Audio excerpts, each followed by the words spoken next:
नमस्कार दोस्तों, इकोनॉमिक्स में आप सभी का स्वागत है।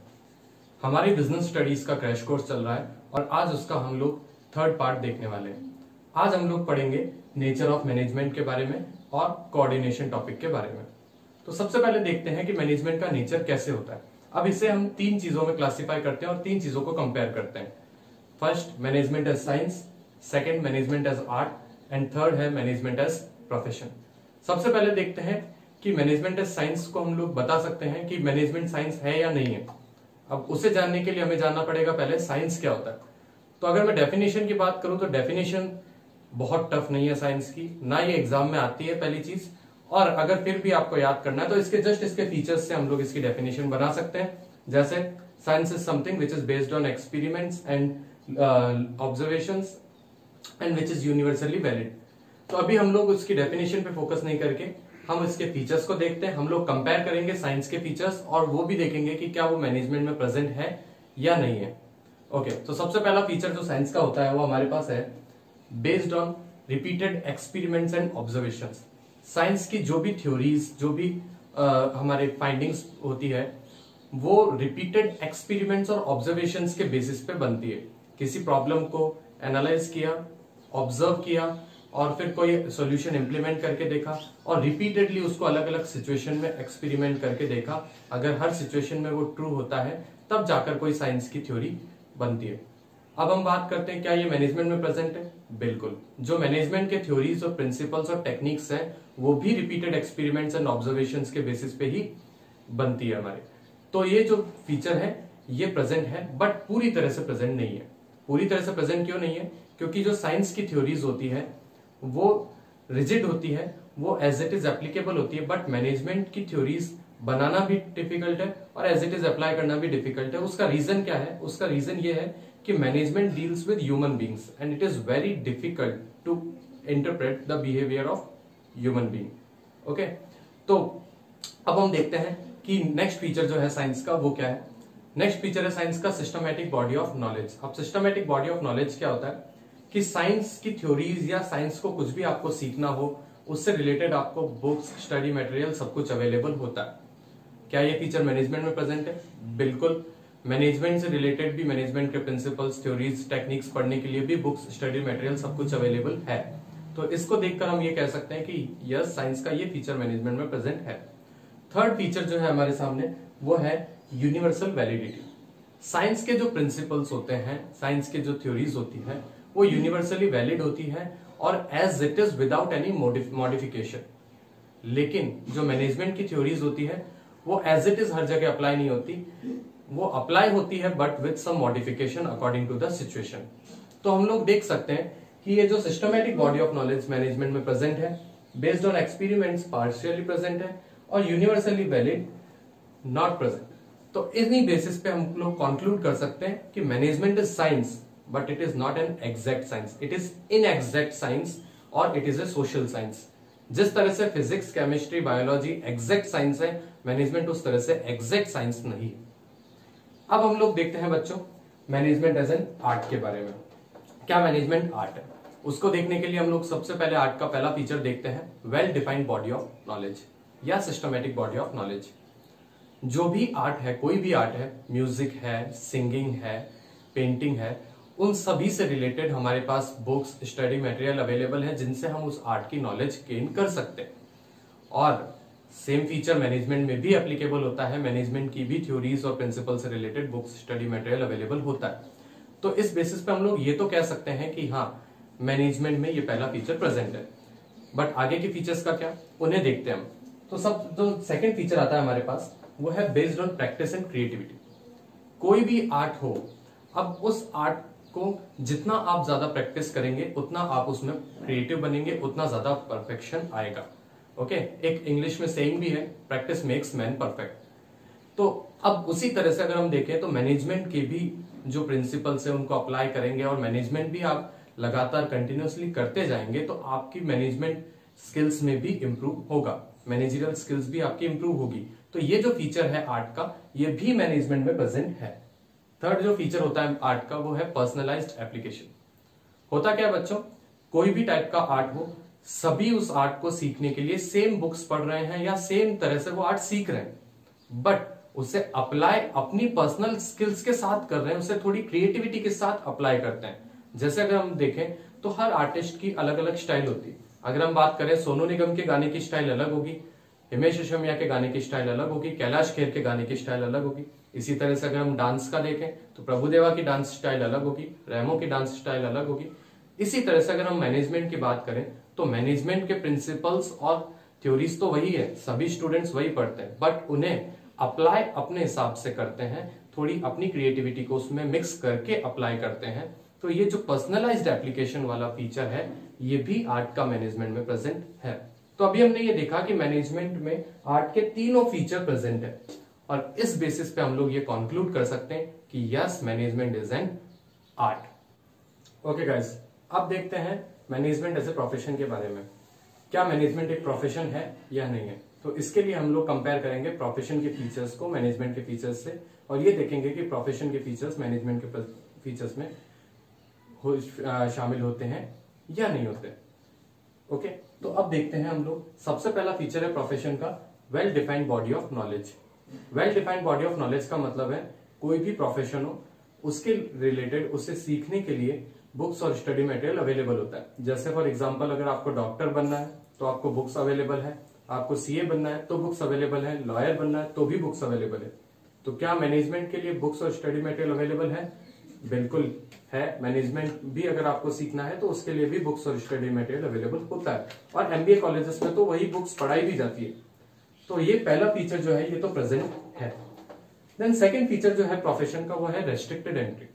Every profession is bound by some restricted entry or bound by some restrictions of degrees and diploma. Her profession को अगर आपको रन करना है तो कोई डिग्री या डिप्लोमा की जरूरत है। फॉर एग्जाम्पल, अगर आपको लॉयर बनना है तो एलएलबी चाहिए, डॉक्टर बनना है तो एमबीबीएस चाहिए। बट क्या ऐसी कोई बाउंडेशन मैनेजमेंट में है? तो हम ये कहेंगे एट प्रेजेंट ऐसी कोई बाउंडेशन नहीं। हालांकि ज्यादातर एमएनसीज आजकल एमबीए को प्रेफर करती है कोई भी मैनेजरियल पोजीशन के लिए, बट अभी तक ये through out the country, through out the world applicable नहीं हुआ है।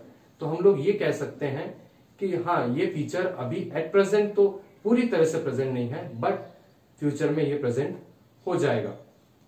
थर्ड जो है हमारे पास प्रोफेशनल एसोसिएशंस। कोई भी प्रोफेशन हो, उससे रिलेटेड कुछ एसोसिएशंस बने होते हैं जो उसके कोड ऑफ कंडक्ट वगैरह भी डिफाइन करते हैं। For example, bar council of India बनी हुई है लॉयर्स के लिए। क्या मैनेजमेंट के लिए ऐसे कोई एसोसिएशंस हैं? हैं कुछ associations, all India management associations, institute of personnel management Kolkata, but इन एसोसिएशंस की guidelines throughout the country हर किसी पे एप्लीकेबल नहीं होती, सिर्फ उन्हीं ऑर्गेनाइजेशंस पे एप्लीकेबल होती है जो इनके मेंबर्स हैं। और जो नेक्स्ट फीचर है वो भी इसी से रिलेटेड है, एथिकल कोड ऑफ कंडक्ट। ये जो ऑर्गेनाइजेशंस की हम बात करते हैं प्रोफेशनल एसोसिएशंस की, यही प्रोफेशनल एसोसिएशंस कुछ एथिकल कोड ऑफ कंडक्ट बनाते हैं उस प्रोफेशन को रन करने के लिए, और ये बाकायदा लीगली बाउंड भी होते हैं। ये चाहें तो किसी का लाइसेंस भी कैंसिल कर सकते हैं। बट क्या ऐसा कोई रेस्ट्रिक्शन मैनेजमेंट के लिए है? नहीं है। हमने देखा कि कुछ प्रोफेशनल एसोसिएशंस हैं मैनेजमेंट में, बट उनकी भी अभी applicability through out the country नहीं है। तो ये फीचर दोनों भी अगर हम देखें तो एट प्रेजेंट पूरी तरह से इंक्लूडेड नहीं है, बट आने वाले टाइम में ये इंक्लूड हो जाएंगे विद स्टैट्यूटरी बैकिंग, यानी लीगली।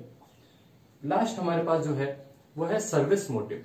कोई भी प्रोफेशन होता है, उसका जो मेन ऑब्जेक्टिव होता है, मेन मोटिव होता है, वो होता है सर्विस प्रोवाइड करवाना। जबकि मैनेजमेंट का जो मेन ऑब्जेक्टिव होता है वो बिजनेस ऑर्गेनाइजेशन के ऑब्जेक्टिव से मेल खाता है। जैसे कोई बिजनेस ऑर्गेनाइजेशन है तो मेन ऑब्जेक्टिव हो गया प्रॉफिट मेकिंग। अब बात यह है कि क्या सर्विस मोटिव भी एक ऑब्जेक्टिव है? बिल्कुल है। मैनेजमेंट का भी एक, आजकल जो कंपनीज है सब सर्विस मोटिव पे भी ध्यान देती है। क्यों? क्योंकि सभी ऑर्गेनाइजेशंस को पता है कि अगर उन्हें लॉन्ग रन में काम करना है, लॉन्ग रन में टिक कर रहना है, तो उन्हें सर्विस मोटिव पे ध्यान देना पड़ेगा, सोशल सर्विस भी करनी पड़ेगी, और इवन अच्छी क्वालिटी के प्रोडक्ट्स वगैरह पूरी तरह से सर्विस प्रोवाइड करनी पड़ेगी। अगर अदरवाइज लॉन्ग रन में उनके प्रोडक्ट्स कोई नहीं खरीदेगा। बट अभी हम देखें तो अभी पूरी तरह से ये जो सर्विस मोटिव, ये वाला फीचर प्रेजेंट नहीं है, बट आने वाले टाइम पे हो जाएगा। तो इन सभी फीचर्स के बेसिस पे हम लोग ये कंक्लूजन लगा सकते हैं कि no, management is not a full fledged profession, but it is on the path of becoming a profession. In the near future, soon it will become a profession, full-fledged profession with statutory backing.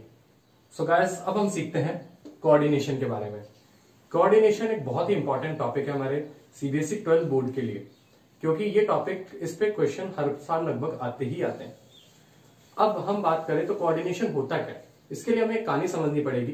कोई भी type का organisation हो, उसमें जो भी employees होते हैं वो अलग अलग बैकग्राउंड से आते हैं, अलग अलग डिपार्टमेंट्स में काम करते हैं, अलग अलग लेवल्स पे काम करते हैं, और उनके काम करने की अप्रोचेस भी अलग अलग होती है. अब वो जब इस तरह से अलग अलग काम कर रहे हैं तो फिर ग्रुप गोल्स अचीव कैसे होंगे? तो उसके लिए हमारे पास जवाब है कोऑर्डिनेशन. कोऑर्डिनेशन ही वो फोर्स है जो उन सभी के एफर्ट्स को एक जगह लाती है और एक डायरेक्शन में लेके आती है. इसीलिए अगर इसके हम सिंपल सी डेफिनेशन देखें तो it can be bringing together efforts of different employees working in different departments or at different levels of an organization. थोड़ा सा अगर इसको लिखने का है हमारे पास, वैसे इस बार डेफिनेशन लिखने की मुश्किल है, इस बार एक डेफिनेशन आएगी, बाकी सब ऑब्जेक्टिव टाइप या हम बात करें फिलअप्स वगैरह आएंगे. फिर भी अगर डेफिनेशन लिखने की बात आए तो थोड़ा सा इसको गिफ्ट रैप करके हम वर्ड्स को यूज करते हैं. It refers to synchronisation of efforts from stand point of time to sequence of execution. और सिंक्रोनाइजेशन का मतलब वापस वही हो गया, ब्रिंगिंग टुगेदर. अब बात करते हैं कोऑर्डिनेशन के फीचर्स के बारे में, इसके क्या फीचर होते हैं. तो बच्चों देखो, कोऑर्डिनेशन के मैंने वैसे बहुत सारे फीचर्स हो सकते हैं, बट मैंने सिर्फ इंपॉर्टेंट फीचर्स को शामिल किया है जो जानना ज्यादा जरूरी है हमारे लिए. पहला फीचर है इंटीग्रेट्स ग्रुप एफर्ट्स. जो अलग अलग एम्प्लॉइज के इंडिविजुअल एफर्ट्स हैं उन सभी को एक साथ लेके आता है कोऑर्डिनेशन. कैसे लेके आते हैं वो भी अभी मैं एग्जांपल दूंगा. सेकंड इसका फीचर है डेलिबरेट प्रोसेस. ये बहुत इंपॉर्टेंट है कि कोऑर्डिनेशन एक डेलिबरेट या इंटेंशनल प्रोसेस है, जबकि कोऑपरेशन एक वॉलंटरी प्रोसेस है. थर्ड इसका फीचर है एंश्योर्स यूनिटी ऑफ डायरेक्शन. ये भी बहुत इंपॉर्टेंट है कि जो कोऑर्डिनेशन है वो यूनिटी ऑफ डायरेक्शन को एस्टेब्लिश करता है. यूनिटी ऑफ डायरेक्शन जो हमारा हेनरी फ्यूल का एक प्रिंसिपल भी है, तो उसका जो मेन बेस है वो कोऑर्डिनेशन ही है. अलग अलग डिपार्टमेंट्स के काम को एक साथ एक डायरेक्शन में लेके आना. क्यों? क्योंकि इसको मैं इस तरह से कह सकता हूं कि काम को अलग अलग कर कर एक करना. हर डिपार्टमेंट को अपना अपना टारगेट दे दिया, अपना अपना प्लान दे दिया, और उसके बाद वो आपस में एक दूसरे के इंटरफेयर नहीं कर रहे, बट एक दूसरे के काम में इंटरडिपेंडेंट जरूर है, एक दूसरे की हेल्प जरूर कर रहे हैं. तो इस तरह से वो अलग अलग करके एक करना, उसी चीज को यूनिटी ऑफ डायरेक्शन बोल सकते हैं, और उसका बेस भी कोऑर्डिनेशन. अब मैं बात करता हूं इंटीग्रेशन ऑफ ग्रुप एफर्ट्स और डेलिबरेट प्रोसेस का एक एग्जांपल देता हूं. जैसे आपकी स्कूल में अलग अलग डिफरेंट मतलब सब्जेक्ट्स के अलग अलग टीचर्स भी होंगे, अलग अलग क्लासेस भी होंगी. अब कोई टीचर ऐसा होगा कि मैं ही सारे पीरियड लूं, और कोई होगा कि मैं नहीं लेता. अब अगर ऐसे हो गया तो स्कूल कैसे चलेगी? इसके लिए बनाया जाता है एक शेड्यूल या टाइम टेबल. टाइम टेबल बनाना क्या है? एक डेलिबरेट प्रोसेस है. उस टाइम टेबल बनाकर उसमें क्या किया, सबकी क्लासेस अलग अलग कर दी, टाइमिंग अलग अलग कर दिया, और इस तरह से सारे अपने अपने सब्जेक्ट्स भी पढ़ा पा रहे हैं और स्कूल के ग्रुप गोल्स भी अचीव हो रहे हैं. तो वही चीज मैं आपको बताना चाह रहा था कि ये डेलिबरेट प्रोसेस है जिसमें सब कुछ अलग करके सबको एक साथ लाना, वो कोऑर्डिनेशन की असली डेफिनेशन. अब कोऑर्डिनेशन को एसेंस ऑफ मैनेजमेंट भी कहा जाता है. और ऐसा क्यों है? क्योंकि इसकी जरूरत हर फंक्शन को परफॉर्म करने के लिए होती है, चाहे वो प्लानिंग हो, ऑर्गेनाइजिंग हो, स्टाफिंग हो, डायरेक्टिंग हो या कंट्रोलिंग. विदाउट कोऑर्डिनेशन ये पांचों फंक्शंस एग्जीक्यूट नहीं हो सकते. कोऑर्डिनेशन की जरूरत हर लेवल पे भी पड़ती है. टॉप लेवल को पूरे ऑर्गेनाइजेशन की एक्टिविटीज को इंटीग्रेट करना है, मिडिल लेवल को अपने अपने डिपार्टमेंट की एक्टिविटीज को इंटीग्रेट करना है, और जो लोअर लेवल है उसको वर्कर्स की एक्टिविटीज को इंटीग्रेट करना है. तो इसीलिए हर लेवल पे जरूरत है, हर फंक्शन को परफॉर्म करने के लिए जरूरत है. इसीलिए कोऑर्डिनेशन को एसेंस ऑफ मैनेजमेंट भी कहा जाता है. अब हम देखते हैं गाइस कि कोऑर्डिनेशन की हमें नीड क्या है, इसकी जरूरत क्या है, इसकी इंपॉर्टेंस क्या है. तो पहला जो फीचर है, पहला जो नीड है हमारा पॉइंट, वो है ग्रोथ इन साइज. जितना बड़ा ऑर्गेनाइजेशन उतनी डिफरेंट टाइप ऑफ एक्टिविटीज, उतने ज्यादा इंडिविजुअल्स वर्किंग, उतनी डिफरेंट अप्रोचेस, उतने डिफरेंट डिपार्टमेंट्स. तो जितना बड़ा ऑर्गेनाइजेशन होगा कोऑर्डिनेशन की जरूरत भी उतनी ही ज्यादा बढ़ेगी. ये क्या करता है? ये सारे डिफरेंट इंडिविजुअल्स की जो अलग अलग अप्रोचेस है उनको सबको रिकॉन्साइल करता है, उन सब अप्रोच को एक साथ लेके आता है और वर्क को स्मूथ बनाता है. फिर उसके बाद हम देखें तो फंक्शनल डिफरेंशिएशन. अलग अलग डिपार्टमेंट्स क्या होते हैं, कभी कभार कोई अगर बिना कोऑर्डिनेशन के, कोई कोऑर्डिनेशन नहीं हो तो कोई काम नहीं हो रहा तो एक दूसरे पे ब्लेम लगाएंगे. कोई पर्टिकुलर टारगेट्स अचीव नहीं हुए, सेल्स वाला ब्लेम लगा रहा है प्रोडक्शन डिपार्टमेंट पे, प्रोडक्शन वाला लगा रहा है परचेज पे, परचेज वाला लगा रहा है सेल्स पे। इस तरह से क्या होगा, कोई भी रेस्पॉन्सिबिलिटी नहीं लेगा और सब एक दूसरे पे ब्लेम लगाएंगे कि सेल्स वाला कहेगा हमने बोला था डिमांड कम है, आप प्रोडक्शन कम करो, प्रोडक्शन वाला कहेगा कि हम प्रोडक्शन क्यों ना करते, उन्होंने रॉ मटेरियल खरीद के रख लिए, और परचेज वाला कहेगा सेल्स वालों ने बेचे नहीं वरना रॉ मटेरियल खरीदने का राइट टाइम यही था। इस तरह से ब्लेम करने लग जाते हैं। तो इन सभी को अगर इंटीग्रेट करना है तो इसके लिए कोऑर्डिनेशन की ही जरूरत पड़ती है। कोऑर्डिनेशन हम एस्टेब्लिश करेंगे ऑर्गेनाइजेशन के अंदर, तो ये जो भी डिफरेंशिएशन है वो हमारा कम हो जाएगा, वो खत्म हो जाएगा। फिर हमारे पास आता है स्पेशलाइजेशन। कोई भी ऑर्गेनाइजेशन हो उसमें कई एक्सपर्ट्स काम करते हैं, क्वालिफाइड पर्संस काम करते हैं जो अपने अपने काम में स्पेशलाइज भी होते हैं। अब इन लोगों के साथ एक प्रॉब्लम क्या होती है, इन्हें हमेशा लगता है कि हम जो कर रहे हैं वो सही है, we always take the right decision. अब अगर सब ऐसा सोचेंगे we always take the right decision and सारे के सारे अपनी अपनी डिफरेंट अप्रोचेस से काम करेंगे तो ऑर्गेनाइजेशन कैसे स्मूथली रन कर सकता है। तो इन सभी के एफर्ट्स को इंटीग्रेट करना और इनके भले ही अलग अलग अप्रोचेस हो लेकिन उसको भी एक साथ लेकर आना कि भाई आपको ये आपके जो दायरे हैं ये हैं और आपको इसमें रहकर काम करना है और इनके काम में आपको ना तो कोई इंटरफेयर करना है बल्कि आपको एक दूसरे पे इंटरडिपेंडेंट होकर एक दूसरे का ध्यान रखते हुए काम करना है। अगर ऐसे होगा, ऐसे इस तरह से एस्टेब्लिश होगा कोऑर्डिनेशन, तो क्या होगा, हमारा जो ऑर्गेनाइजेशन है उसमें जो भी वर्क होगा वो स्मूथली रन करेगा। तो बच्चों ये जो टॉपिक था हमारे पास ये है कोऑर्डिनेशन, इजी टॉपिक है। अब इसकी जो केस स्टडीज आती है उसको आइडेंटिफाई करने के लिए मैं आपको कुछ कीवर्ड्स बताता हूं। 12th की केस स्टडी है तो इतने टफ नहीं होती, इसलिए कुछ कीवर्ड्स अगर आप जान लेंगे तो आपको मदद मिलेगी। जैसे integration of efforts, unification of efforts, bringing together all the activities, synchronisation, reconciliation of approaches. ऐसे कुछ कीवर्ड्स हमारे केस स्टडीज में देखने को मिलते हैं तो हमें पता चल जाता है कि वहां पे कौन से कॉन्सेप्ट की बात हो रही है, कोऑर्डिनेशन। ओके बच्चों, तो आज के लिए इतना ही। वीडियो कैसा लगा, अगर अच्छा लगा हो तो लाइक कीजिए और नए हैं तो चैनल को सब्सक्राइब कीजिए और बेल आइकन को भी प्रेस कर दीजिए। और आगे हम किस तरह से वीडियो बनाएं और कैसे इंप्रूव कर सकते हैं हमें कमेंट लिखकर बताइए। Thank you.